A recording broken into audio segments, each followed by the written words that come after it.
Guys,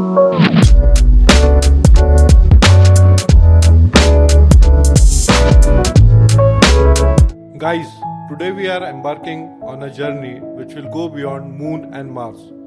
We welcome you to be the part of it. Hello, all. I am Rinal Sharma.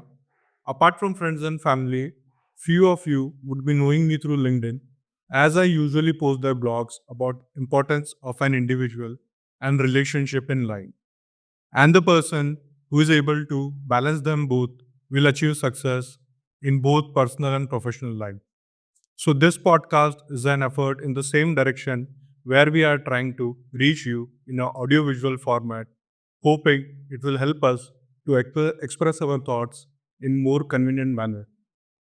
So, adding more value to this experience, we have our today's guest, Mr. Sandeep Khullar, who is currently the business unit head of Dana of Highway segment in India and is responsible for leading a business revenue more than 3,000 crores from 6 plants. Also, he is a very kind and humble human being and a great leader. So, Sandeep ji, thanks for accepting our request and extending your support to make this podcast a reality today. Thanks, Mel, and thanks for the generous introduction. And I'm very happy to be part of this journey. Thanks, thanks for expecting this request on the first go. Because I remember when I approached you, split of a second, you agreed, like, okay, let's do it. So I really appreciate that support because first time is always difficult. And if you have kind of support like this, the journey becomes really easy. So thanks for this. Thanks. I'm happy to contribute whatever I can in your professional journey. Thanks, Mel. Thanks. So just to update you all, I personally know Sandeep ji from almost 8.5 years now because he was the one who recruited me in the current organization. I still remember my interview in the office we had in Pune. Okay, so it was a great experience from there. And he was my direct manager for almost 5 years. And then in 2021, he took an enhanced responsibility of a business unit head. But still, he was kind enough to be approachable and also provide his valuable guidance wherever I requested him. Thanks, Mel. Maybe I was in a good mood when I recruited you. Really good. So, just maybe on the lighter part. So that day, I made a very good relation with two people in the company. One was definitely you because it has been almost 8.5 years. So it is equivalent to 1 year less than what I have with my wife. Okay. So, and also if you remember, we had that office boy, Panduran. Okay. So he was the second guy because that day, I also told him like if destiny accomplishes, so I will again come here and we will meet. And he always told me that like I was the only candidate who talked to him on a personal level. Okay, so that was he has a different kind of connection with him also and you also. So that day I made means connection with two people who are still there in my life.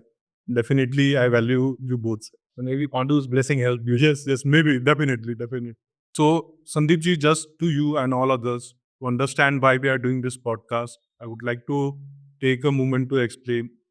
So, maybe approximately 12 to 15 months before, I built a habit of reading books and developed interest in topics such as human behavior and business. So, during this journey, one thing came to my notice like the age group between 30 to 40 is very crucial for an individual, be it a man or woman. The reason is because this is the age where one would be getting married, having their kids, their parents would be getting old, so they have to take care of their health. Also, they would be buying their first house or car and they have to manage their finances. And during all this, they would be working hard to make their career successful. And again, this will add stress to their life and sedentary lifestyle. So, which will again lead to chronic diseases such as depression, hypertension, diabetes, obesity, what we all know what is happening with professional people these days. And so, what I believe, the person who is able to effectively manage this 10 years of his life will see abundance in all aspects, such as financial, relationship with friends and family, then his career growth, and also the mental and physical health. But unfortunately, what is happening, these people are the biggest consumer for various industries, such as automobile, housing industries, tourism, fashion, retail, and banking also. because these are the people who have a high aspiration for the materialistic life goals, and they want to pursue it very hard. So this is what I feel has happened, and that is the theme of our podcast, like it's mid-aged middle class. Because we all know during the age of 30 to 40, we all would be struggling to get the ends meet. But the person who at the same time develop good habits, have a disciplined lifestyle, and keep himself or herself upskilling will see success in current being. So that is what we have from this. And from your experience, we would like to understand how to manage different stages of one's life and career, and what habits help you to be successful in many aspects of your life. So that is our expectation from you during this podcast, sir. Thanks, Nat. Thanks for setting the context. And it looks pretty interesting. So your first job you started in 1990, and the company was Inalsa Home Appliance. Right. So millennials kid will highly relate to this, because this is the brand of which the food processor would be in the homes of every millennial kid, and it would be the first one, because I guess no one at that time would be picking it in India, or maybe at that affordable rate it was available. So I still remember on the left hand side it was a regular mixer kind of thing, and right hand side it has a juicer, the vegetable chopping things and all this, right? So it was a unique thing what we had, and you had an opportunity to work in the same company and make our life memorable. So if you just want to elaborate on this, it would be helpful for us to understand. Thanks, Nat. Thanks for remembering it also. And thanks for making sure that, you do a lot of stuff at home and you make your wife happy by doing all this stuff. I'm sure she's very happy. Yes. So in terms of, I was lucky I got, selected to campus interview at Inalsa. And Inalsa was a unique organization in a sense that they were one of the very few manufacturers who were localizing these food processors. At that time, all the global OEMs were, so a lot of import was happening for these food processors and stuff like that. But Inalsa was the first company that started to manufacture these in India. And I was fortunate that I got the opportunity to, work on developing those products, like designing those products, and also, making sure that we have the right tools to manufacture those products. So it was a great experience. I worked there for about 4 years in both product development as well as the tool development. So that gave me, confidence, how you do plastic injection molding, how you make, stamping tools and stuff like that, which really, was helpful. And I still remember, we had a export order. We had to ship big consignment of food processors to Russia, and I had to find a supplier who could translate into Russian. So all these kind of experience was unique and pretty good. So nowadays we see people switch very frequently at this in their initial job. So what was your thought process to spend such a long time in the first asset, and how it helped you to grow in your career and learn the things at the beginning of your career? So how you feel it was important? I think I was not suitable enough for anybody else to take people on. And the kids these days are very smart. So they have opportunities, they flip jobs very easily. I was not so smart, maybe that was the reason actually. To be honest, no. Okay, to be honest, as long as you find the things interesting, and you are able to add value to the organization, you should stick around. As long as you are learning and you are giving back to the organization, that's the time, irrespective of whether it's a year or 4 year or 10 year. But I think that's what I followed, and that helped me actually. And what I believe also, maybe there was many new things to learn. And maybe with your age, you are also having so much enthusiasm, so you can pursue it. So that would be also one of the reasons. Absolutely, absolutely, yes, that's right. And it's very true. And thanks for making our childhood memorable with this. Yeah. So then after this, like you had an assignment with Delphi, right? So before that, I worked for JBM actually.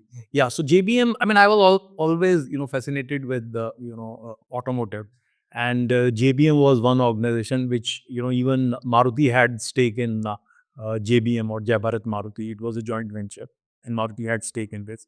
So when I got that opportunity, they are the biggest sheet metal and stamping supplier.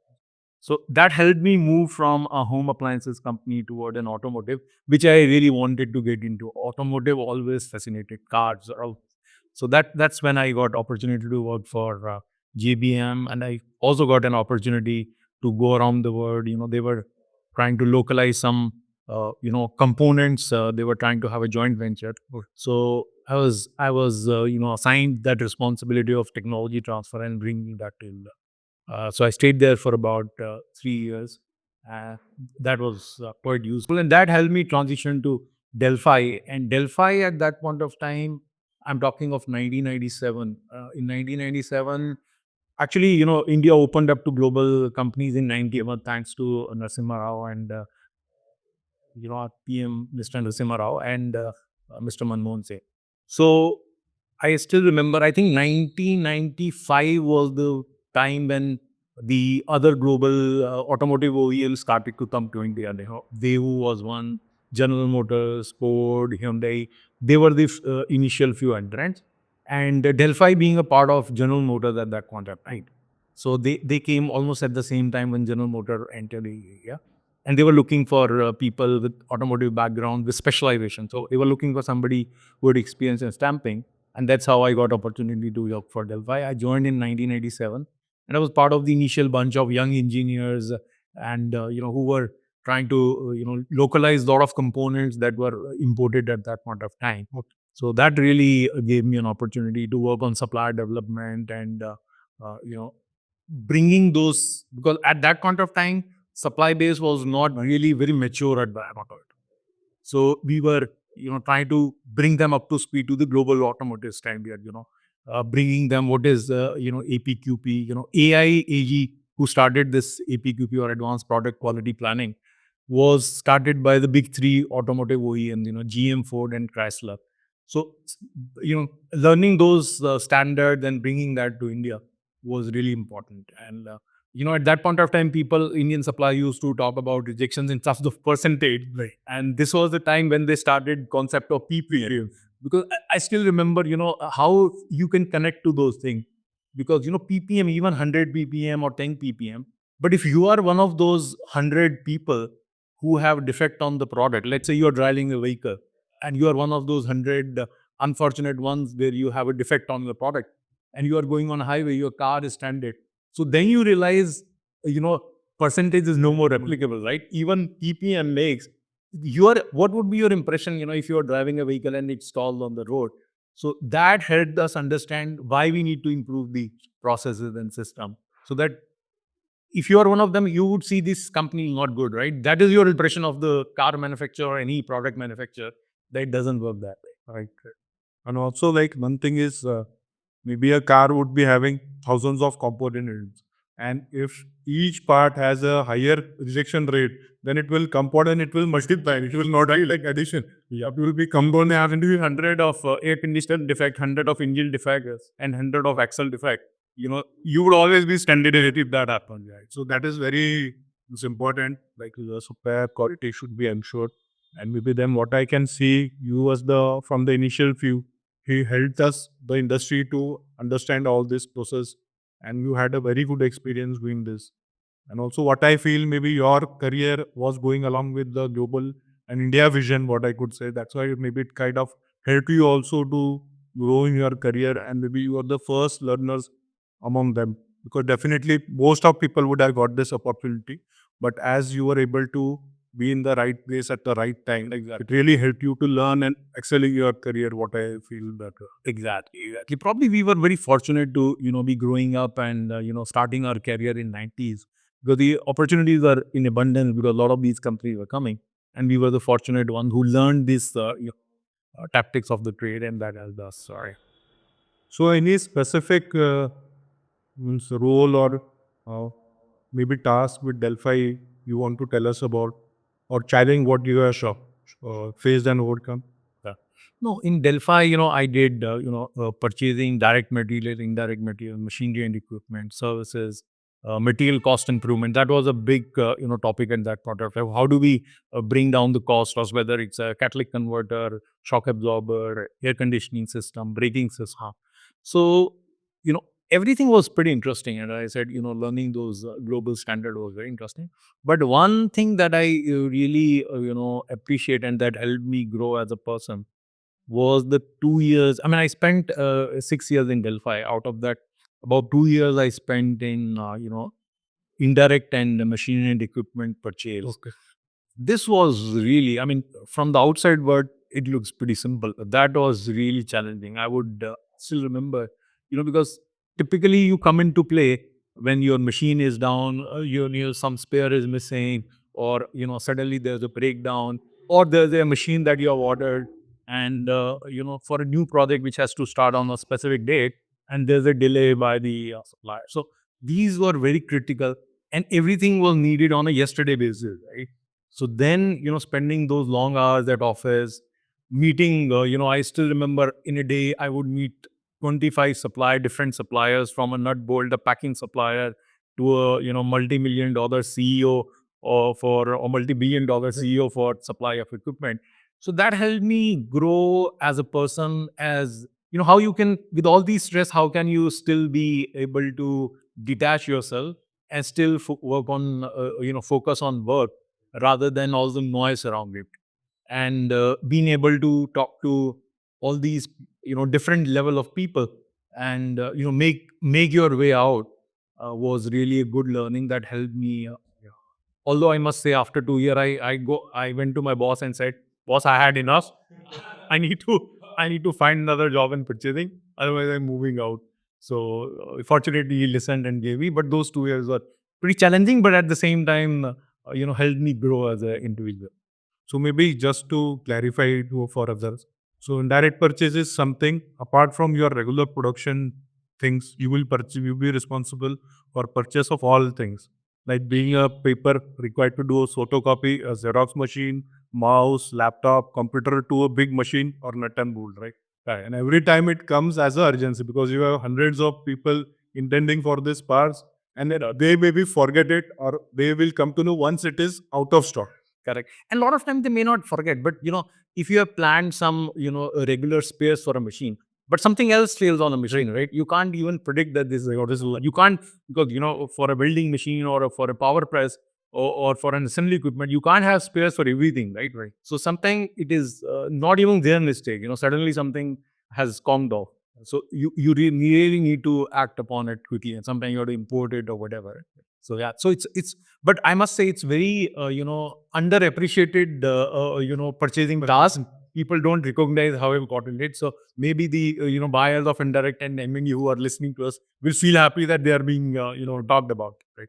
And that definitely that was the main point because most of the means cream is been or maybe attraction is for the people who are directly related with production of or maybe the revenue part of the business. Correct. But these people are maybe sidelined or maybe they are not coming into limelight what they are required. And we really take this moment to appreciate their efforts to make the organization building. And also one important aspect in this would be you would be meeting people like as you said maybe from a people doing business in lakhs to a multi-billion dollar company. So it also helped you to maybe get engaged with these people, maybe how to communicate with them and how to adjust with different set of people. So maybe this could also would be a good opportunity for you to learn at that phase of your career. What? Yeah, yeah, absolutely, absolutely. This helped me, increase my bandwidth to deal with different kind of people, and how you can, place your pitch according to the level of understanding of others, and that, because then you can connect. If you connect with the people at their preferred pitch, it helps you, close deals quickly. Definitely. So going to the next phase now. So I guess for 13 years you worked in Delhi. Yeah, I mean, from 1990 to 2004. Yeah, 14 years. I'm born and brought up in Delhi. So, yeah. Right. So then I could say like you have like typical North Indian person like who has born brought up there. You have worked there for significant like career like the initial period of your life. And then 2004 you took a decision to come to Pune. Okay. And you took a responsibility with Honeywell that time W Chargers, which is the Garret technologies now. So relocation, even in today's 2024, people find it difficult.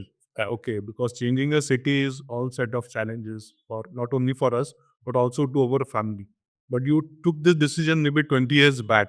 So what was your thought while changing this location and taking this new opportunity, and also how your family supported you for this decision? So if you could explain this, it would be helpful for us. Sure. No, you're right. At that point of time, I'm talking of 2004. No, too many people prefer to move around cities. They were happy staying in their hometown or home cities, right? So this was a big decision, but as you rightly said, family support is very important. So my wife was a teacher to secondary school in a government school in Delhi. So she had a government job, right? So you know how relatives and people behave. Her parents also didn't like that she's going to leave government job, to go to a different city where you never know how long you're going to be there. A job, there was no job security as such, right? Right. So, but she was quite supportive of that, and I really thank her for it. That she took and she said, okay, I mean, let's move. I mean, let's try. Unless and until we try, we will never know what's going to happen. Let's give it a try. The job was good. I was part of the initial team of 5 people who were setting up global sourcing office in India, and which expanded my role to setting up a plant in Pune. So the opportunity was exciting, and obviously, more importantly, my salary was be more than doubled. Right. So I'm being honest, that was another attraction. So because when I negotiated with it, I also included my wife's salary when I negotiated with the new employer. But yeah, that helped. But thanks. So this is a good lesson for negotiation also for all of us. Don't negotiate. You wish to. And definitely, I would say, means I visited that Honeywell plant in earlier stages of my career, I guess 2010. And I should appreciate the plant was really amazing. Means when I stepped in that plant, I felt like I had come to another country or something like that. So the plant was built up to the international standards, yeah. And I really appreciate your and the team's effort, whoever was associated in making that plant in India, and especially in Pune, like we had it. So that was a really great thing to have. Correct. And once you come to Pune, the weather of Pune is so, nice that, somebody coming from north, it's very difficult. If you stay, I mean, they say if you stay in Pune for 2 or 3 years, it's very difficult. And that happened. My wife or my kid never wanted to go back to Pune. So now I'm wedded to Pune. Right. Then same is with me. So I'm from Aurangabad. So since I was doing my engineering, I had this thought in my place, I will work and settle in Pune. So 2009, I came to Pune. I acquired my first job, and now it is 2024. So still, I don't feel comfortable to go outside Pune and work. And also, one part is apart from the climate here is there are a lot of opportunities here in the automobile sector. So Pune, we know it was a automobile hub. Tata Motors, Force Motor, all these kind of companies are here. And there are a lot many opportunities because most of the tier one global companies are also in Pune, right? So it is maybe conducive like both as per the climate, the safety aspect for the Yeah, no, it's a very cosmopolitan city and very safe situation. So that was another, incentive to be in Pune, and the people are very nice. So that's a big incentive to be. Yeah. And then after Honeywell, you joined Graziano, that was Oerlikon at that time. So, and in that, one thing I would like to understand, like 2015, there was a transition for your goal, like you switched from purchase to sales. Okay, so I just want to understand because working for almost, I guess, 2021 year in purchase, where you are always having upper and you are demanding, okay, and like purchase people are like king, okay, of for a company, okay, and then you coming into sales, like where you represent your company as a supplier, okay. So it is very kind of maybe what I could say. You have to be very cool. You have to be very conscious how you are treating your customer. You can't be demanding, but you have to be on the other side and understanding their demand and then reciprocating to make their requirements meet. Okay, so sales it is said your means head should be with ice and your tongue would be loaded with sugar. Then only you can be in sales. But purchase it is completely opposite. We see mostly purchase people are aggressive, always demanding. Okay, so how you manage this transition and how it helped you again to grow in your career in Graziano? Because definitely we will come to further aspects. Sure, you switch to go from marketing to the business unit head. So how this transition helped you? So if you can elaborate this with me. Sure. No, and it's a great point. One, after spending, as you rightly said, more than 20-25 years in one field in purchasing, supply chain, which was the strength that I had, moving to a different role like sales was a difficult decision because whether how you're going to perform in sales, there are different set of challenges. But one thing was clear that I wanted to try out something new, and I had option of operations or sales. I thought, and this came first. The sales opportunity came first, And the leaders had, they believed in me that I can probably, take this responsibility on. And I'm very thankful for that opportunity that I got. And really, that helped me. That was the second defining moment. One I said, indirect and M&D purchase in Delphi. This was the second defining moment where I moved out of my comfort zone, right? And you rightly said, in purchase, you're always demanding, I need this has to happen, and you expect suppliers to honor that, or come close to that. But in sales, it was entirely different. You were always bombarded with expectation, and you had to find a way to honor meet the customer expectation. So it was entirely getting onto. But this helped me understand, sometime what are the things we were doing which was not right from purchasing standpoint, and how you align the organization in terms of customer expectation, or is the voice of customer is very important. So listening, rather than talking. In sales, it's more of listening to what customer is talking, what they are expecting, and making sure the organization is aligned to the voice of customer. So that really helped me, and build connection with the customers, and ensuring that everybody in the organization is aligned to that. Because a lot of time, we are so much caught up into our own functions and silos, that we forget the purpose of an organization. The purpose of our organization is, to align. What is the voice of what actually is customer looking for? So that's why it's important to, for me to get aligned to that. And that gave me an opportunity. So initially it was quite difficult to, get into this mold. But then you realize that it's very important for organization. And I strongly believe, moving around in different horizontal movement is very important, because that gives you to live the pains of other areas. When you stay in a specific function for a long time, you feel this is the most important job that, in an organization you have, right? But you forget that, what operations contribute, what supply chain contributes, what sales contribute, what project management, what HR contributes. So unless and until you move around in different functions and live the pain of those functions, you really can't, make sure. Or the engineering, right? So all these are significant contributor to the success of our organization, and a lot of time we forget it. Unless until you live through the pains of those functions, you really don't, know what is the right balance for an optimal performance of your organization. Very, very true, sir. Very true. And definitely, as it is said, like we are only in the business till we have the customer on the table. So the customer is always the first priority, and it should be for each and every department in an organization. What absolute.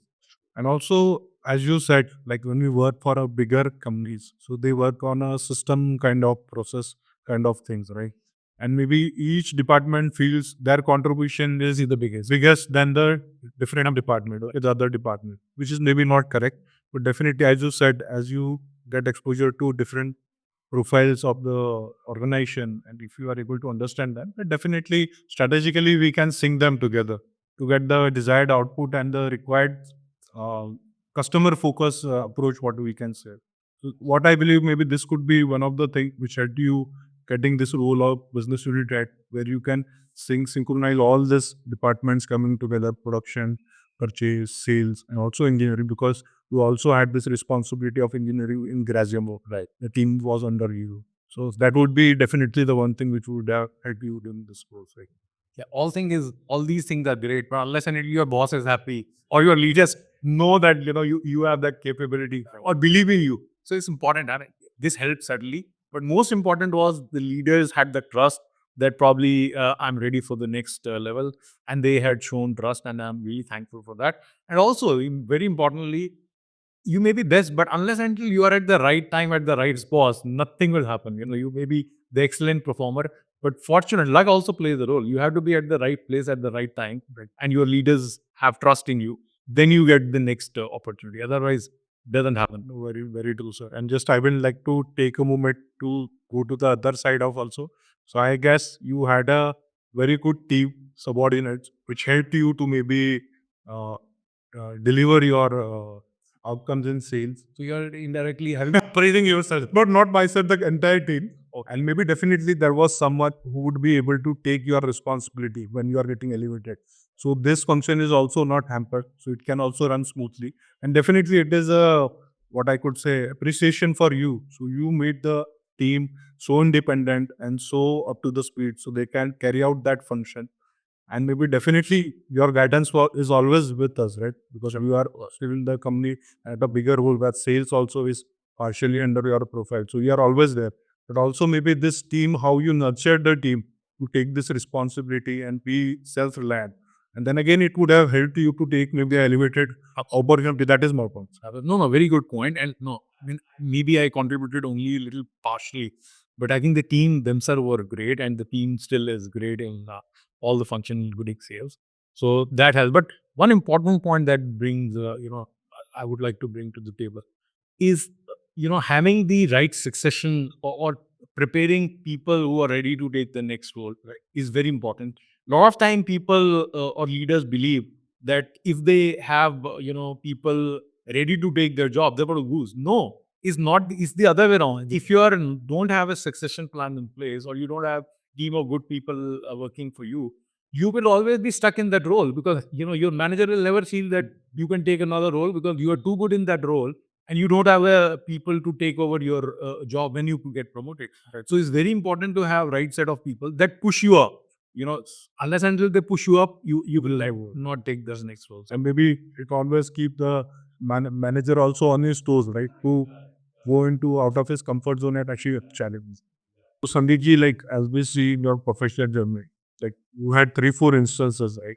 Like where you took this indirect purchase opportunity in Delphi, then you shifted to Pune, again you switched your professional from purchase to sales, right? And then again this position of CEO, right?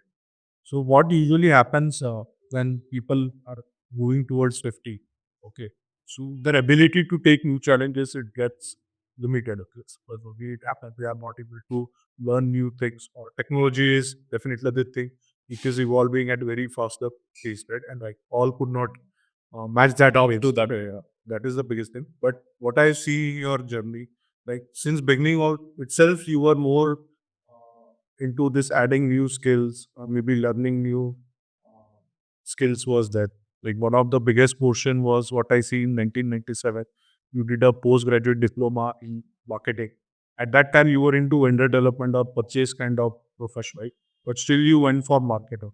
So, what was the reason for opting for marketing, and how it helped you to take the responsibilities ahead in the careers? Sure. I think it's a good question. What is important is at least try new things, right? Unless until you try, you will never know whether you are worth it or not, right? So that was the concept I believed in, and that's why I took different skill enhancement courses, or management courses that I took. And another thing, I was always interested in, you know, because I was, I started my job around the same time when the Northern Mehta scam happened in India. So, I mean, everybody loves money, right? So, I was quite fascinated with, how stock market works, and how companies function, how the companies, I mean, which are the companies doing well, and which are the companies which are not doing well. So, that created interest in me. And, I still remember I subscribed to Economics Time, because that was the only paper who would publish the share rates. Okay, so to first I started this as way to understand what was the yesterday's rate. Did my broker charge the right price or not for the stock I bought or not? But then the article that I started reading in Economics Time was fantastic. So it broadens your perspective about companies, the world outside you. And I mean, I subscribed in, well, I didn't had much money, but the thing was, I was subscribing Economics Time only for 5 days, because 5 days it was coming at 2 rupees a day, and Saturday, Sunday were 10 rupees. So I couldn't afford that. So that's how I started. But that kind of brought confidence into me, what's happening around you, and also helped me understand, financial concepts. And then that triggered, need for a postgraduate course in management to understand that. So I think that was the concept behind that. And it helped, learning never go waste. You always, whenever you learn a new, course, or, trick, or, so that helps you, grow as a person, and you can always use it to your advantage. Right. So what I could understand, like it could complement your experience, whatever you had 7, 8 years, maybe technical side or maybe purchase side. And with this course, maybe it would have elevated you to take more responsibility in business also. But you can understand more things in a clear way more. So how business runs first. When you are stick to one department, you don't know how others are function. That's or maybe the bottom line, how the PL has to be written, how the bottom line is very critical to achieve now. So that is very important to understand in business when you are in at least the money side of the business. But again, I guess maybe in 2023, you did one more uh, training program in Singapore. Can you elaborate what it was and how does it bring you? Sure. Yeah, this was, the INSEAD course for senior management professionals. It was about a month course, and I'm really thankful, Dana, for sponsoring that course. It was really, quite useful to understand, what are the critical, things for success at a senior level, right? And so we had excellent course material. The faculty was great. There were a lot of Indians actually in Seattle, Singapore campus, and fantastic. Okay. And this was, and then the most important thing was we had this global cohort of participants which came from all over the world, from Europe, from Australia, from India, from Singapore, and a lot of different countries. But so important was learning from each other. So that was a very important thing to gather, and learning from each other, learning from their experience from different industries, different background.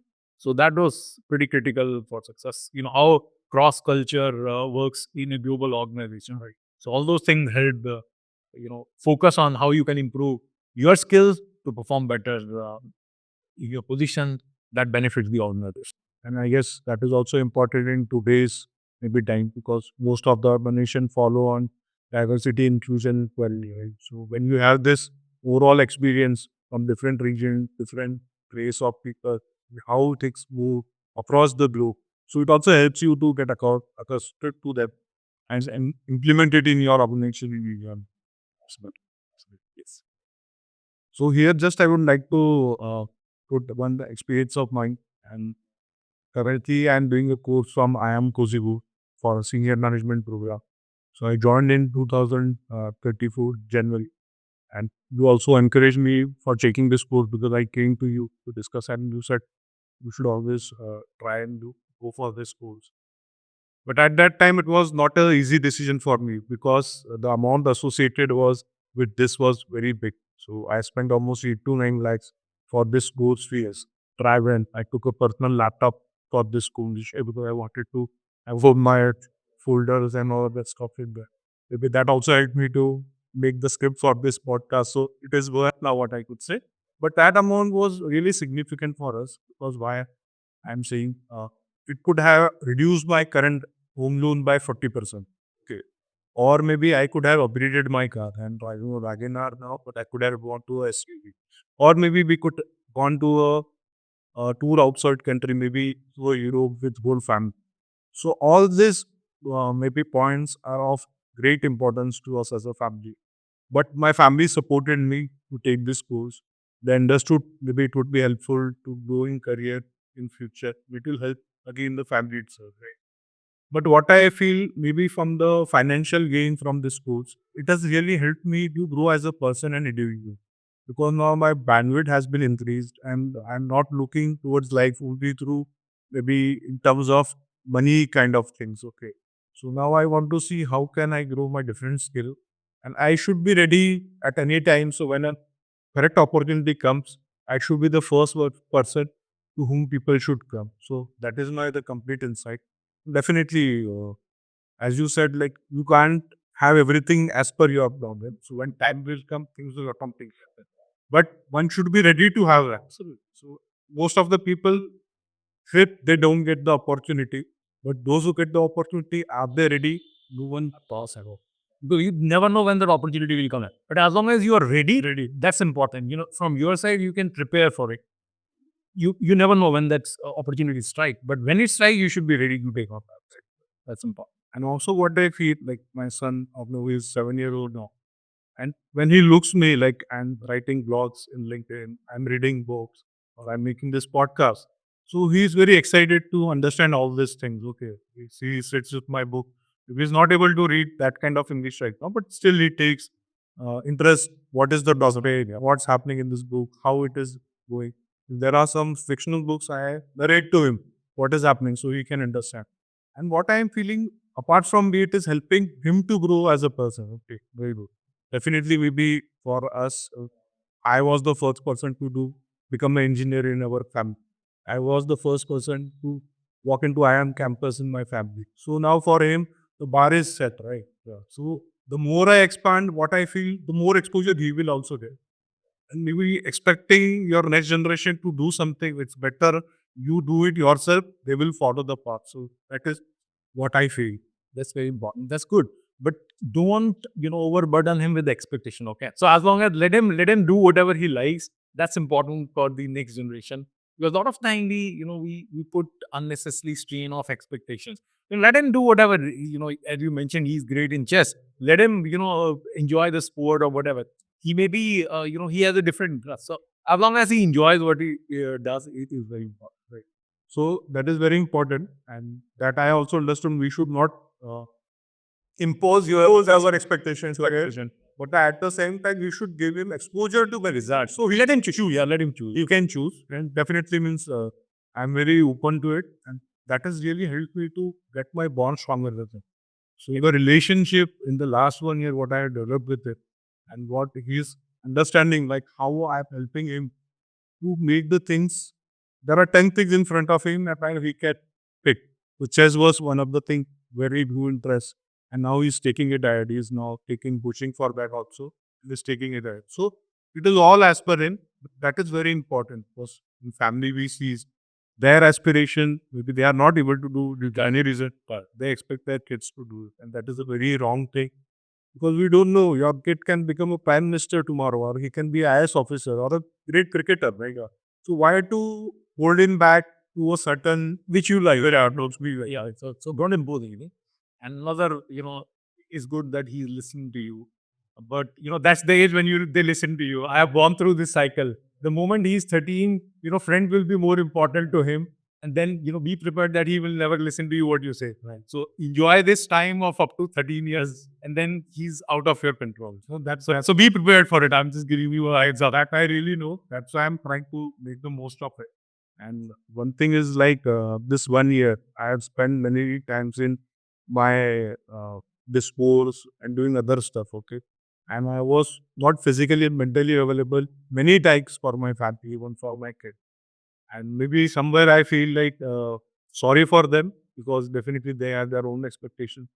But I was not fully available for them, and I appreciate they understand. But as I this January I am completing my course, maybe next year I will take time to compensate all these things. Sure, maybe we have something already planned very well. So that is what I am planning to do for the rest of the 2025. So that is my goal. 2025 is whole family time we have. And already some events are planned from February. Very good. That's great. Yeah. So as I said, like I was very fascinated with bullet and muscles. So I went to the gym. That time the gyms were not so equipped what we have now, right? Like that time we used to have this basic kind of gym. Okay. People trying to lift weights and all. So that time I had this poster of Arnold Schwarzenegger in my room. Okay. He was like Terminator and bought for everyone who are fascinated by bodybuilding because definitely he was Mr. Universe and he owned that title. Okay. So I don't know whether it is true, but that was a statement what we used to listen about him. Like in interviews, he used to say, like how was this journey to become the Mr. Williams, and he used to always says like I used to pretend like I'm a Mr. Universe, and I used to live life like that. Wow. And then eventually I worked upon it, and I became that Mr. Universe. I got that title. So it was said like make it till you fake it, but maybe in today's generation, what we see, people fake it, but they couldn't make it because they are pretending to be someone, but they are forgetting the main part to working on the skills required to achieve that position or whatever the title they aim for. And with this, what happened? We see people definitely in personal life also, or maybe in professional life also. Maybe they outdress themselves. Okay, they buy a lavish, maybe brand clothes. Okay, which they could not afford maybe, but they are doing it, going beyond their means, or buying an expensive car to show off how rich they are. Okay, or they try to be into the circle of the people like which seems to be influential. So whenever they are in public space, they will try to be with such kind of people. So people should feel, oh, he knows this guy and he should be also equally important then, right? So this happens. And mostly what happens when this kind of people try to impress maybe the leadership in an organization or that subordinate also. But actually it is they are pretending to be superior to hide their inferiority. Okay, so that is the case. And many times it happens when these people are actually elevated into the professional life, they are not able to deliver. It has happened in many cases. We see in many business fails because the CEO or the key people are not able to perform what was expected from them. And that's why the bet means in startup industry, what we are saying, the bet on the CEO or the founder is very high. So, okay, but if he is a true founder, people are able to bet on him. And maybe who are trying to fake it, eventually they fail. So, what you feel in industry, how important it is to identify this kind of people, so we don't bring them to the top of the maybe organization if they are not getting the required skill. And at the same time, the moral of a person, maybe who is working very sincerely in his work, but maybe he's not working on all this other aspect of maybe social acceptability. But he's good at work, and maybe due to this reason, he's not coming into limelight. So how we can balance this, and we can get correct people elevated to the top. So maybe if you can elaborate this, it would be helpful for us. Sure, sure. But it's a good question, Nihal. I mean, yeah, you have all kind of people, when you look around your personal circle or in industry. But it's important to be true to yourself. Okay, so there are people who put a facade on top of what they originally are, right? But that facade doesn't last long. At some point of time, your true self or your true capabilities will come out open, right? And then you yourself are disappointed, as well as people who believed on you will get disappointed. Right. So I don't believe putting a facade is a good idea. So being honest to what you are, I mean, and to be honest, nobody is perfect, right? So it's very important to understand what are your strengths and what are your things that you need to improve. As long as you are honest and you acknowledge that these are the shortcomings I have, good or bad, that's how I am. Once you accept that, it makes things easy for you, and everybody accepts. Nobody expect a leader or anybody to know everything, right? I don't think anybody has that capability. The knowledge is so vast. So as long as you know your strength and work on it, that's fine. So I don't believe in putting a facade or doing extra to influence others, rather than spend that time on your own improvement or on your own learning, right? That would help you succeed. And there are cases, you will always have exceptions. If sometime these kind of people will get promoted, so don't feel get disheartened. Okay, at some point of time, as I said earlier, you will get your opportunity. As long as you're ready of it, you will get this opportunity. So these things will happen. So that's fine. I mean, as long as it doesn't impact you, and you still believe in yourself, that you are being true to yourself, you will succeed. That's the formula I've followed, and fortunately that helps.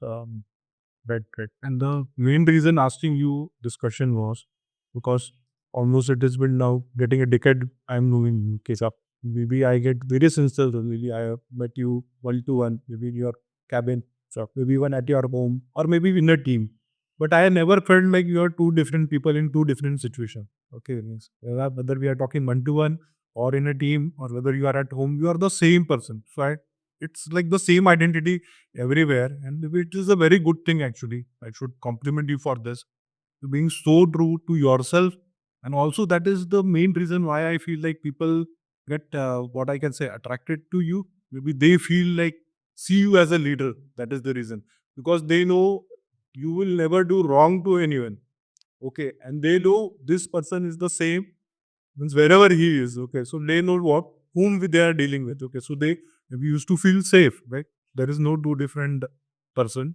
So this I feel. And maybe one more thing what I would like to express, like, no, maybe many people likes, okay, definitely to have your position, but people like you for what kind of person you are. And maybe one thing what I have noticed is like you are very much approachable to people. Okay, whatever their maybe professional grade would be there, sure, doesn't matter of this. And you meet them in the same zone, maybe where they are. You don't meet like Mrinal as like the business unit head only. You come to my level, you make me comfortable, and then you understand and take the things ahead. So maybe that is the biggest quality which you have, what I feel. And just I would like to say I'm very honored to work under you. Means in my 14 years of professional life, 9 years I'm with this company, and definitely you are associated in some or the other way now also. So I really appreciate this. I request you to keep it this way forever, and we would remember you for this, maybe. Sure. Thanks. I think it's very important because positions are temporary. All these titles are temporary. At some point of time, all these titles will no more be with you here. But what is going to be with you is your personality, your trait. Your how you have behaved with everyone. That's going to stay forever. So your legacy should not be the title. Your legacy should be how, as a human being, you are. Right. So that's important to keep in mind while you interact with ladies. And maybe this is one quality which I will always try to keep it with me from youth. And I will always try to work on this. Maybe this is very important to be for a person to be true. And it also helps in not only in professional life, but with his family also. Definitely it is very important. In today's generation at least. So just going ahead in the same question, many times we see leader expressing their anger to the subordinates. Okay, or maybe the leader feels like when they had gone to bigger position, maybe CEO or director or business unit head or a department head also, in say, they feel like they have got the power and authority. Okay, and they try to trade it off. Okay, to show their dominance in the industry or maybe the company. But that is not what I feel is true. The reason is because uh, what I feel is if you are showing this anger, it is not the correct way of leadership. And people should be comfortable when they are coming towards you. Okay. So leadership is more like you are responsible for the life and career of the people and the organization. So maybe this balance, maybe sometimes maybe leader or top position people don't understand it well, and maybe then it creates a different persona around them, and maybe it is not so comfortable to work around them. So what is your say on this? Because you have effectively managed this. Okay, so how you emphasize on this quality and how you take it ahead, sir? I think, yeah, what I would say, how I got this, probably, from the family background that I had. I had a mother who was very calm. She was very spiritual. So probably that background helped me stay calm in difficult situation. And she was a very brave woman. Okay. I lost my father when I was in 10th standard. So she brought me up in a difficult situation, but she was never hassled with anything. So probably that helped me stay calm. And also I was fortunate to work with some of the leaders who had a very calming effect on me. I mean, they handled very difficult situations. That helped me stay grounded. you know Anger doesn't help anything. It puts additional pressure on your team. If you're working with the team and you show your anger, that puts additional pressure on the team member how to handle the anger. So they forget about the problem which is to be solved at hand, and they focus more on how to make this person more comfortable. Right. So why do unnecessarily do that? If you stay calm in difficult situation, the all the energy will go on solving a problem at hand, right, rather than anything else. So that's what I believe, and that's really helped. And I've seen people, at leaders who engaged in this, and people who stayed calm. So which one had a better outcome? So I always feel better outcome is when the entire team is comfortable. Everybody make mistake, right? But as long as the effort is not to find fault with the person, but to find a solution. That's what is important to bring things in under control. Definitely. And also, what I believe, like, whenever you work in organization, setting a process is important, right? Maybe today it's Gulnad, tomorrow it could be someone A, B, C, right? So person can change with time. But if you have a correct process on the place, which can monitor and ensure the whatever the deliverables are there, it will help us to perform the team in a better way or desired way. Absolutely.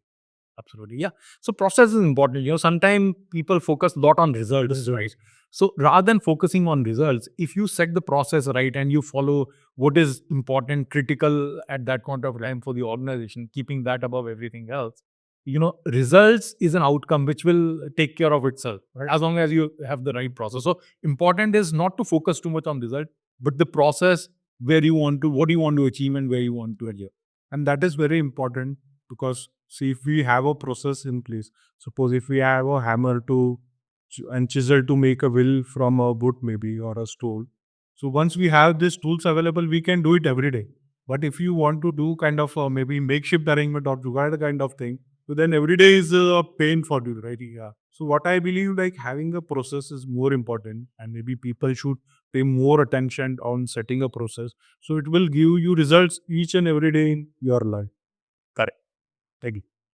Thank Sandeep ji. So one more point I would like to take it up with you. Mostly in professional life, what happens like the manager and subordinate, they only look towards the vertical growth of a candidate. Okay. Maybe a subordinate also had that aspiration. He has to grow vertically and eventually become the department head or maybe the CEO of the company. And what I feel here, maybe sometimes the conflicts come into place. Maybe the manager would be feeling his job is at risk, okay, because the candidate is high aspirational, right? Okay, and then the things don't go as per plan it should be, both for the candidate and the manager and also for the organization, right? Okay, and there is a kind of silent conflict in the, okay, maybe it's not spoken in the words, but we can sense that it is going on. But what I feel like people mostly forget, there can be a horizontal growth also for a person, right? Maybe if a person is good in a particular skill, he could horizontally grow. The manager can use the same skill for maybe different set of products or maybe service or maybe different plans. It is required, right? But somehow I feel like this doesn't goes in that way. And mostly in organization, people are always thinking about vertical growth only. So, what is your maybe say on this? And maybe one example I would like to give. So, in January 2024, I started this my senior management program, and with that, I started writing blogs on LinkedIn. Okay, then eventually I took up some sessions for the young professional to explain them how they can transition from maybe college life to a professional life and what are the expectations the organization is looking for them, and also at the same time how they should take care of their mental and physical health, because that is the most important aspect. And then now today we are doing this podcast. So this 1 year I have tried to horizontally grow across all this set of things. Okay, and it really helped me. So maybe with professionally, definitely I am doing things, and maybe the future will come with time. The growth will come with time. But this is something, and definitely I am doing it out of my comfort zone. Okay, so mostly people stay in comfort zone and they feel in job only they should break their comfort zone. Maybe by switching a company or taking a different responsibility or a title under the company. But this is also breaking a comfort zone, right? Mentally, we are breaking a comfort zone. We are not doing this every day. So, what is your say on this, and how the people, organization, and managers should utilize this tool to build the talent and retain the talent in the company, right? Because that is one of the most important thing which organization work on now for retaining the correct talent what they have. I think it's a pretty good question. It's important, because as you go up in the organization, it's a pyramid, right? Right. The opportunities gets, narrowed down as you move up the organization, right? So it's not always possible for every brilliant performer to get to the top because there's only one position at the top. So it's important that you move around horizontally across the spectrum of an organization, whether it's in a professional career or outside profession. Right. That gives you bandwidth. If you move around that, giving my own example, I've worked in design, development, program management, engineering, sourcing, supply chain, supplier development, sales. So that gave me and operations also for some time. So that gave me bandwidth to understand, what are the challenges and opportunities in different functions, how it helps, optimize balance between different functions. that gets the optimum performance for an organization. So it's important you go through this horizontal movement in an organization for you to be ready to take the next role, right? Right. Because and also it's it's important for you, interesting for you. You learn new skills. You go through a different challenge to learn, and that gets you ready for the next. So in my opinion, it's very important, and that personally I believe that really helped me grow in the organization.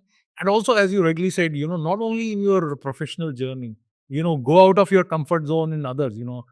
Like I did certain things which I have never done. After 50, I started tracking. Correct. So going out of comfort zone, it was quite out of comfort zone. Right. I did a track in Himalayas in minus 25 degree in December. So that was going out of comfort zone. When the there's no water, everything is frozen. So that was my way of going out of comfort zone, and I really liked it because that helps you understand that you are nobody in front of nature, right? You may have various expectation from yourself or people how they view you, but in front of nature you are just nobody. Yes, so that's my way of going out of your comfort zone, and it really helped me. So that is what I believe. Maybe each and every individual should understand this. Like going at top is not easy, right? As you go on top, the responsibility increases and the kind of work expected you is very different when you are doing your day-to-day or hand jobs, right? So people should increase their bandwidth, maybe uplift them both mentally also and the skill also. And definitely with time, they will get the opportunity. And also maybe in today's uh, generation, like people are getting deliveries in 10 minutes, right? We have this. So people want everything quick. Okay. And, so maybe that we can't expect in a career, right? So we have to be slow and study that because it will work as per the traditional way. And that is the correct way, what I believe. So here I believe like the candidates should also have a fair expectation and they should keep themselves ready. So when an opportunity is in front of them, they should be the selected the first one for that opportunity. Correct, correct. But in the longer run, you may, when you change job, you may get higher salary or. But in the end, what 20-25 years, everything it's like somebody driving too fast, but you will meet the same guy who was driving at 100 or somebody who was driving at 70 at the next red light.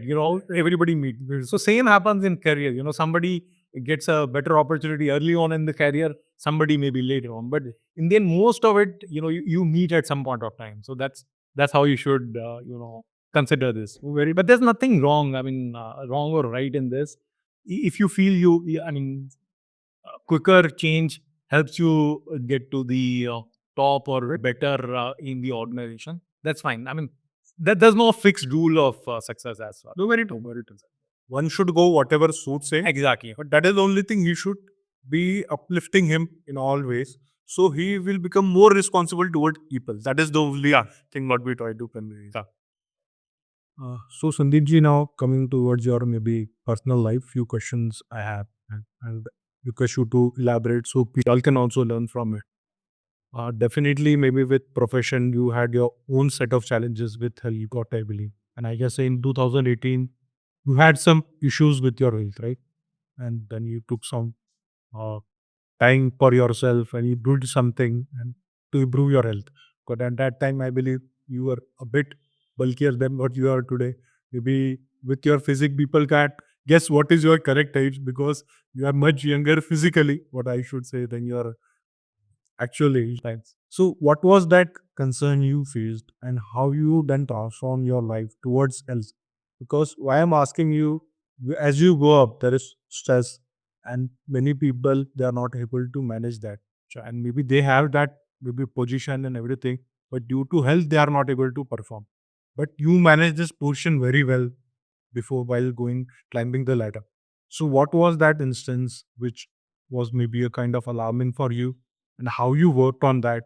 If you can let us know, it would be helpful for many of the people outside. Sure, sure. Yeah, it's very interesting. People don't recognize how important health is for anyone. Whether you're a sports enthusiastic or a professional, health should be priority number one. But this gets lost in our professional journey. We are too busy, accumulating wealth or spending time on everything else except for health. This is the most neglected portion of a professional career. And I realized that probably around 2013, 14, I realized I started doing something, but then around 2017, 18, it hit me pretty badly. I was on the threshold of taking two medicines simultaneously for diabetes as well as for hypertension. So doctor recommended me. I was 98 kg with a BMI of 30. So doctor recommended me, better you start these medication, otherwise you will be in trouble. Okay. So I said to myself, do I really want to do, this medication? Because I know once you start, it only increases. There's no way you can, give. So I searched on net and found some, good counselor and people. I took a 1 week course. How I can improve on my health. Okay. So I realized, after doing that, I need to get back in shape. So I lost almost 14, 15 kg of weight. I brought it back to, under BMI under 25. And more important than that, I felt the need to be consistent. You can't have 1 day in a month to spend on health. It's not a luxury, that it's not a nice to have thing. It's the most important priority. And I'll tell you a very interesting concept which we forget. Okay. So as a professional, it's, understand, it's equivalent to juggling balls, right? Right. You have different balls. You have, your professional career as one ball. You have your friend circle. You have your social life, your family, and your health. So you are juggling different balls and you are catchy. Okay. Please note, the all the balls are rubber balls except for one ball, which is health. Okay. So you may, miss a ball. Let's say it's your family. You are not able to spend time with your family, and that ball drops, or your friend or your social life. You drop that ball and it come back. Okay. So you may have a temporary dip in that particular relationship or whatever, but it come back. But health is one ball which is made of glass. The moment you drop health, it's broken into pieces and you can't put it back in the same shape or form. So it's lost forever. So please remember that health is a glass ball. Don't drop it. Once you drop it, it's not going to come back. Okay. So please make sure that health is the most important priority.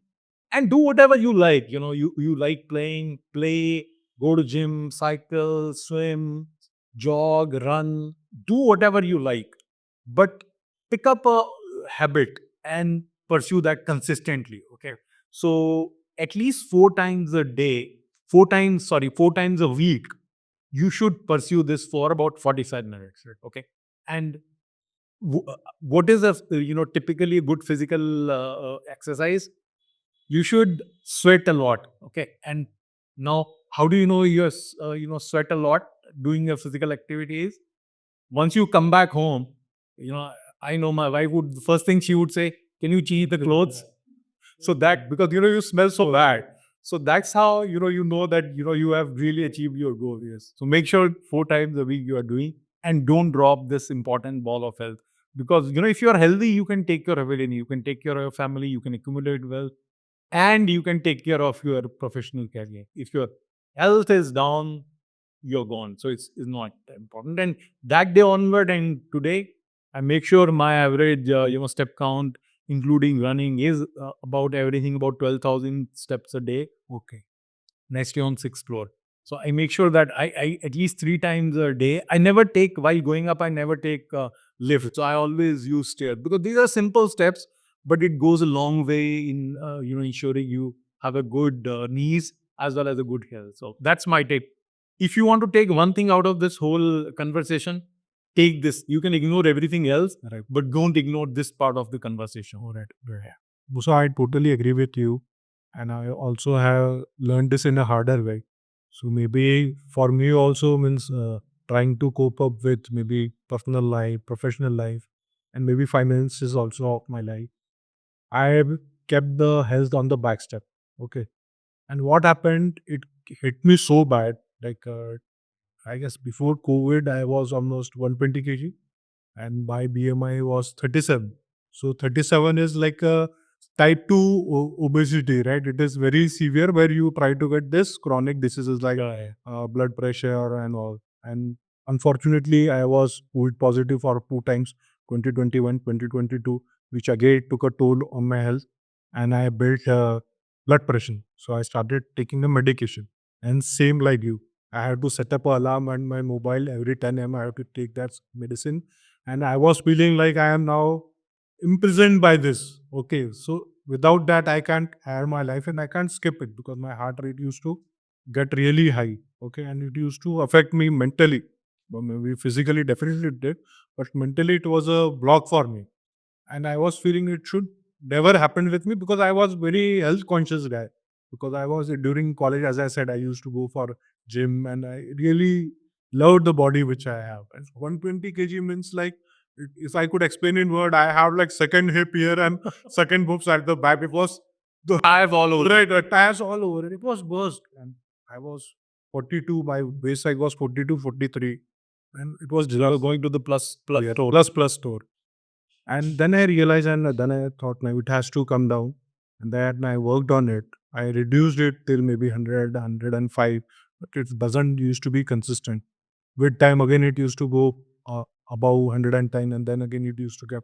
And I keep juggling between these two zones, 100 to 110. Then maybe I took professional help. So my coach, Pawan, is from GFC. So I took a professional help. Maybe people hesitate to go to a professional in this step and they try to do things experimentally on their own, looking at maybe YouTube videos and all. But they should understand what is their body type and then only they should take something, okay? Because it may be have adverse effect on your health. Also. But then he helped me with the proper diet, a routine, when we should have food, which food we should consume first, and everything. And he fine tuned it. I didn't make much change in my diet, but it was very, what I would say, convenient kind of things where I was taking green vegetables and salad. I increased that portion because that we usually miss in Indian diet. We have more legumes and pulses. Right? We don't go on green leafy vegetables, right? So that I added measure. Definitely portion of protein to have the muscles intact. Okay, because when you lose weight, you lose the muscle first. So that should not happen. So, because building muscle is very difficult, very important. So with that, I reduced from maybe 107 till 93. So total weight I reduced 27 kg. Maybe 2 years it took me because I had an accident, car accident where I had injury in my ribs and back. So maybe 6 to 8 months I couldn't pursue any exercise. Definitely I was following the diet. It helped me to not gain the weight again, but I was not able to do the physical exercise. Right. So that was the thing. But I came to 93 and now my BMI is 26, 27. And I took this mission and I encourage everyone around me to have your lifestyle this way. And what I have made it now, I have made it as a my lifestyle and a habit. So it is with me and I will continue this forever. So will not happen after 2 years. Again, I am rebounding to maybe 100 kg plus. I have more target left. Maybe this year I will do. And importantly, I took it as a long-term target and not like to achieve in 3 months or 6 months. So what is happening? It I'm not anxious to achieve it immediately. Plus, it is being consistent. Sure. And also, it is helping me to be do many things like education, pursuing education, being engaged with my kid because 7 year kid he has a different level of energy, right? So to match him, you have to be that kind of thing. And I was able to cancel my medication for blood pressure. So that was the biggest thing which I could achieve. So last 7 months, my medication has stopped and I'm monitoring it maybe monthly. It is on track. So our blood pressure is 80, 120 exactly every time we see. And my doctor also appreciate this effort what I have done because for many it is not so easy to do that. And if you miss the initial phase, later on you can do it. Sure. I think it's important to be consistent. First 20 days, 21 days for any new habit is very important. And you make sure you are consistent and then it becomes easy to. And another, important point, yeah, muscles are important for you. That helps you, store, your body sugar. And also, is a reserve that helps when you fall ill or, so right, you should have enough muscle in your body. Another important point is food. You should be very cautious of what you eat. Okay, somebody said a very important thing, and I would like to mention here. when you have your car, 15, 20 lakh car, Yes. if it is a petrol car or a diesel car, do you put anything else? Would you put something else on the car and try to, on a petrol car, put a diesel, or in diesel car, put petrol to drive? You never do that, right? If you don't do that for a 15, 10, 15, 20 lakh car, why would you put, I mean, your priceless body, right? This is, you have a priceless body. So why you put all kind of junk into your body when you don't do that for a 10, 15 lakh car? Why would you put junk into your this priceless body? Is going to damage it. So make this conscious effort to don't try and stuff you with junk food, right? As far as possible, right? So I would request all like to be focused on their health. Absolutely. And maybe this is one thing like no one should maybe avoid. Okay. Yeah, here's a glass ball. Yeah, drop it. Don't drop it. And you should never feel like I will work on it maybe tomorrow. Because tomorrow will never come, what I believe. Absolutely. Take it as the glass ball. Never drop the glass ball. That's the priority. This should be priority number one. If one thing you have to take out of this podcast, health should be priority number one for each professional. Okay, it's non-recoverable. So once you drop a glass ball, you'll never be able to bring it back. Very true, sir. And let's see, we'll monitor each other how the health is improving and we are not falling away from. Yeah. So that would, so far I don't take any medication. Hopefully it stays that way. We wish you a good health, sir. Thank you. And maybe the next part, again, like in today's world, is more associated with social media. Okay, so here we see couple putting their photos together on Instagram, Facebook, and that is the way people now maybe show their affection to each other. Okay, but maybe one instance with you, I would like to share with everyone. Like I guess it was 2017, and that time you were staying in Delhi due to this location shift. Right. It was period of Diwali, so you and your wife were coming back to Pune, and I was also in the same flight. So when we landed in Pune, and we were waiting at the conveyor belt to collect our baggage, and there I saw you had these two big suitcases. Okay, definitely you were coming for a vacation here, so would be carrying the allotment and stuff. But what I saw, like you yourself were carrying both the suitcases. Definitely it was a wheel trolley, but still, what I felt like you and your wife were there, but it was not like you are carrying your suitcase and she is carrying her suitcase. Like you were carrying it for the boat. And I find this gesture very, I could say, very charming. Okay. And maybe this is kind of the uh, relation maybe a man or a gentleman should have with his spouse. Okay. So this is the way the respect is demonstrated. Like it is not maybe, I'm not saying like clicking photo and putting in on maybe social media is bad. But if you show your affection and love in this kind of small gestures, it is very important and it remains forever with your spouse or maybe the partner, right? Because it is in your day to day life and that is more appreciable. And maybe people somewhere miss it. So, what is your say on this and how you address people to be affectionate and maybe have this bonding apart from the social media and in your regular life inside your home? Sure. Good. Okay. Thanks, Mia, for taking it that way. Maybe she ordered me to. Maybe you took it in the positive way. Maybe my wife Manju would have ordered, take all these bags out. So I was just honoring the order. Okay. On a lighter note, no. I mean, she's very sweet. Yeah, okay. No, I mean, it's a small gesture, right? It's a small gesture, to show respect to, your partner. And I strongly believe it's very important to have a good family life, because you spend, I mean, two things that you do. You spend 8, 10 hours in the office and rest of the hours at home. So it's very important to have a very good, healthy relationship or a family, irrespective of how you put best pictures or best moment of your life on the social media. More important than that is how you really are living a life in with your spouse or with your parents or your kids. So it's very important. Because I strongly believe, having a healthy family life, takes one big chunk of your burden out of it. And then you can focus more on your professional life. If you have issues at home, you are likely to carry that to work and it will, impact your performance at work. Okay. And more important than that is if you have a good family life, you are giving or nurturing your kids in an environment that helps him or her grow into a good adult. Okay, so more important for your kids and family is to have a right environment for your kid to grow up. Yeah. So that's why, and I'm fortunate to have good spouse and my wife and my kid and parents earlier. So I was lucky in that way. And just a one advice on how lot of time ego comes in between. So we had a very simple rule. We would target that we don't sleep over an argument. Okay, so It is important. yeah. So when you have when you are with your spouse, you can have always have an argument. Okay, and it's not necessary you will 100% agree or your spouse will 100% agree to what you're saying. You can always have difference of opinion, and that's a healthy sign. But accept each other's as they are, right? Nobody is perfect. And never sleep over an argument. Try to resolve it. Okay, say sorry. Don't bring your ego into it. Nobody minds a cup of coffee or a nice cake to solve an argument. That's important. As long as you are doing that, you have a good life and good environment.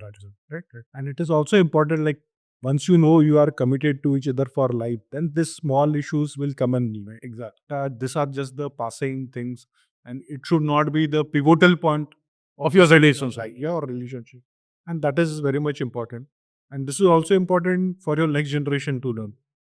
If you are demonstrating it yourself, it is very much important, and I appreciate it.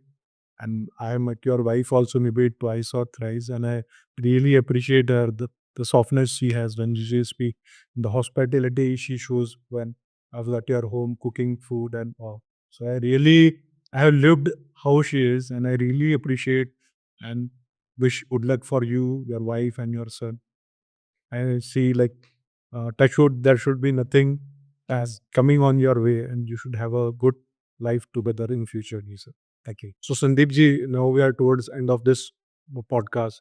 So this point, I would like to ask you to dedicate your thoughts for your loved ones, like your mentors, your wife and son, because mostly it happens you are not able to express in words to them. Okay, and maybe we are all busy in our life, and it maybe human nature is not that way like we express in words. So maybe this forum I would like to give you to express your gratitude or maybe your message to your loved ones. And it will remain for them, with them forever. Sure. Thanks, Manal. Thanks for this opportunity. First of all, I would like to, give whatever, final thoughts for professionals. Okay.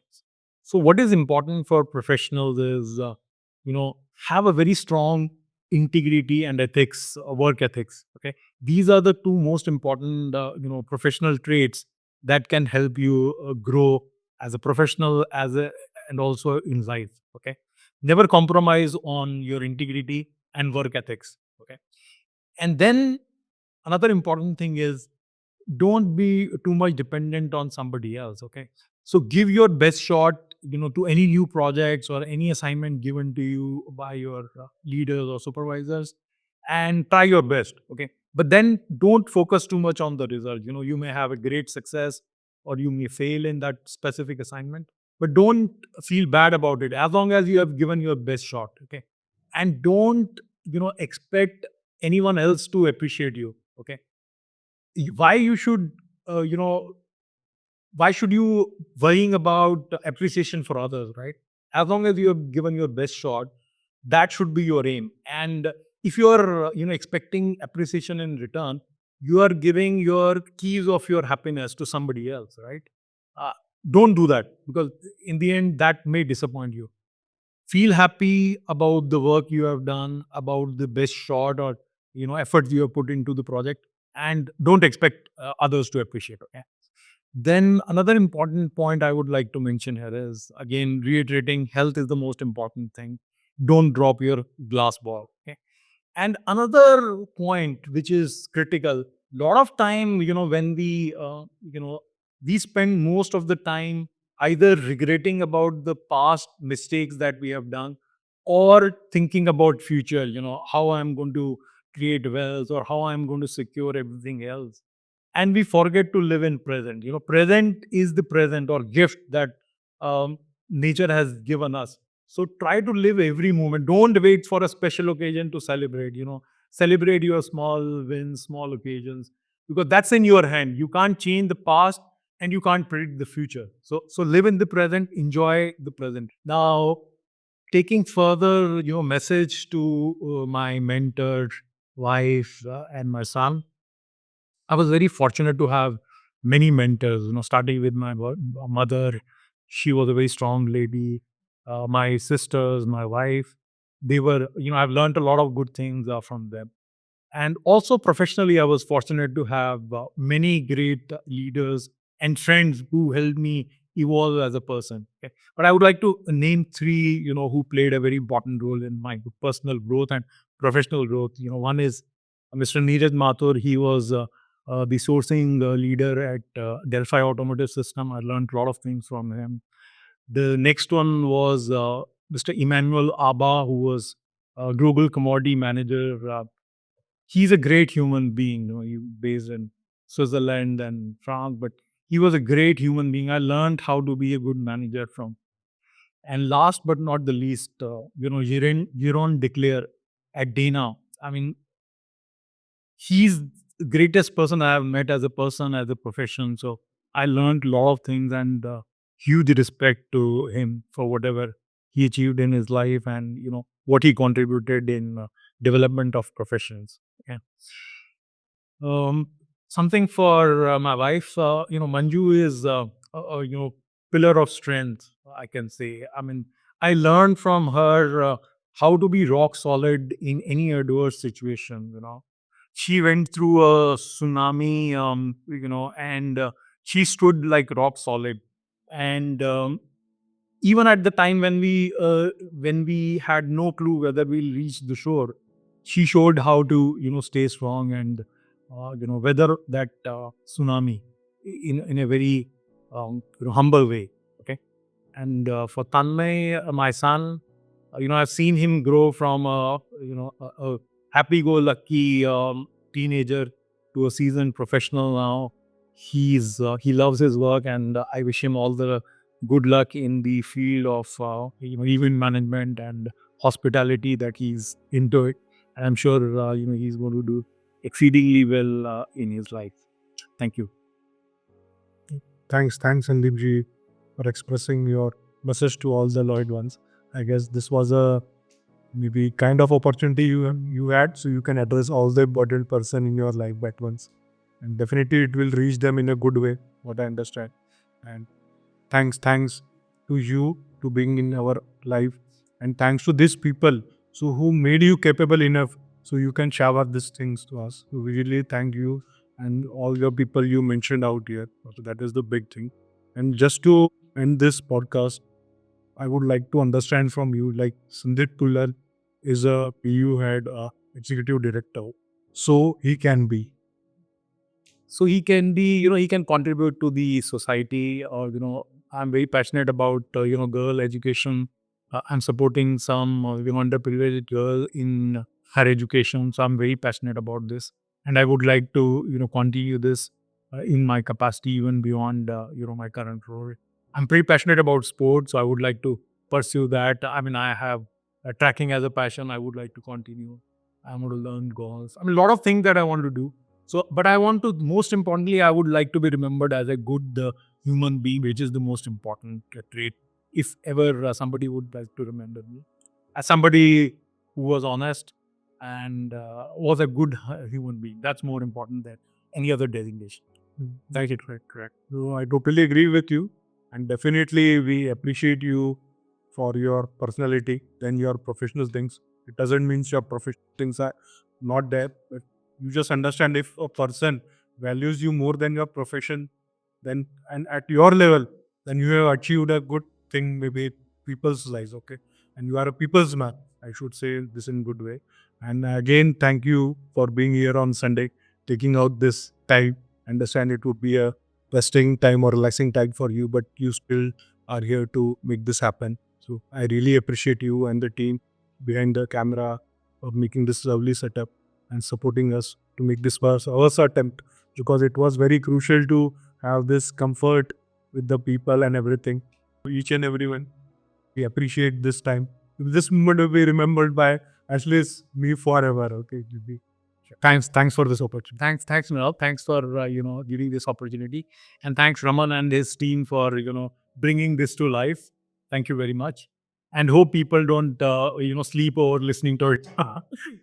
Definitely, it's a lot. Thank you. Yeah. Thanks, sir. So now, thanks, and it was good opportunity to talk to you, and thanks Raman for giving us this opportunity. Thank you. Thank you.